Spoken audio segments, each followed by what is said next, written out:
برا بن عازب رضی اللہ عنہ سے روایت ہے کہ رسول اللہ صلی اللہ علیہ وسلم جب سونے کے لیے لیٹے تو اپنی دائیں ہتھیلی اپنے دائیں رخسار کے نیچے رکھتے اور کہتے رب قنی عذابک یوم تبعث عبادک، اے میرے رب جس دن آپ اپنے تمام بندوں کو دوبارہ ان کی قبروں سے زندہ کر کے اٹھائیں گے، آپ اس دن مجھے اپنے عذاب سے بچانا۔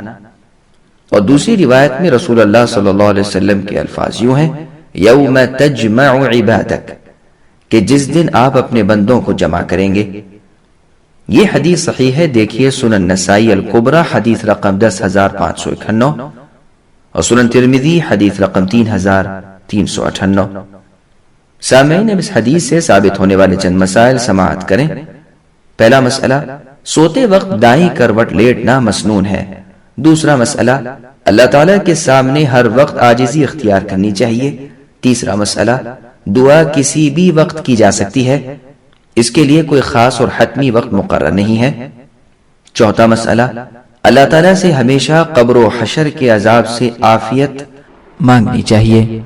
حذیفہ بن یمان رضی اللہ عنہ سے روایت ہے کہ نبی صلی اللہ علیہ وسلم جب سونے کے لیے بستر پر جاتے تو کہتے اللہم بسمک اموت و احیا، اے اللہ آپ کے نام کے ساتھ ہی میں مرتا ہوں اور زندہ ہوتا ہوں۔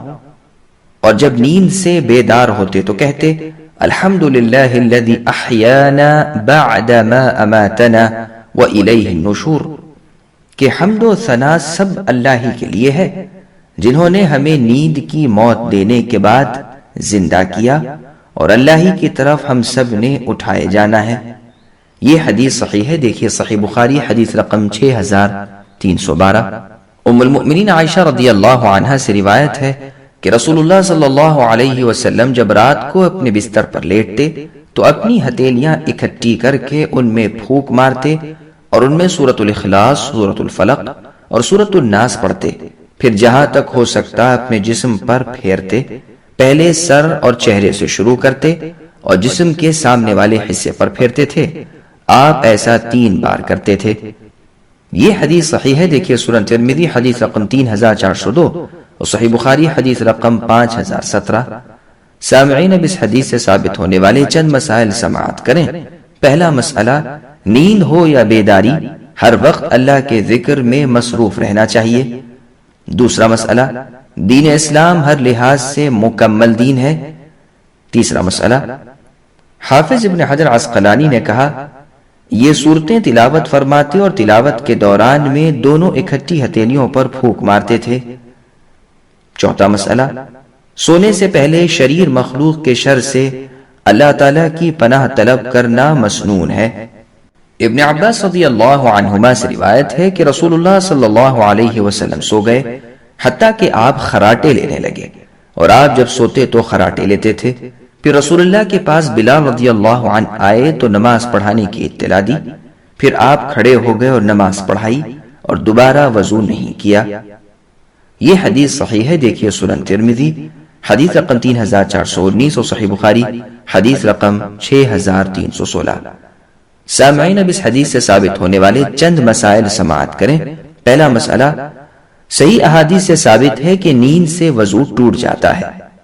مثلا دیکھیے سنن ترمذی حدیث رقم 3535، اور اس صحیح حدیث سے ثابت ہوا کہ نبی صلی اللہ علیہ وسلم نے نیند سے اٹھنے کے بعد دوبارہ وضو نہیں کیا تھا۔ ان دونوں احادیث میں جمع و تطبیق کی صورت یہ ہے کہ عام لوگوں کا وضو تو نیند یا سونے سے ٹوٹ جاتا ہے، لیکن نبی صلی اللہ علیہ وسلم کا نیند سے وضو نہیں ٹوٹتا تھا۔ یہ رسول اللہ کی خصوصیت ہے۔ دوسرا مسئلہ، نیند میں خراٹے لینا کوئی عیب کی بات نہیں۔ تیسرا مسئلہ، حدیث میں مذکور قصے کے لیے دیکھیں صحیح بخاری حدیث رقم 6316۔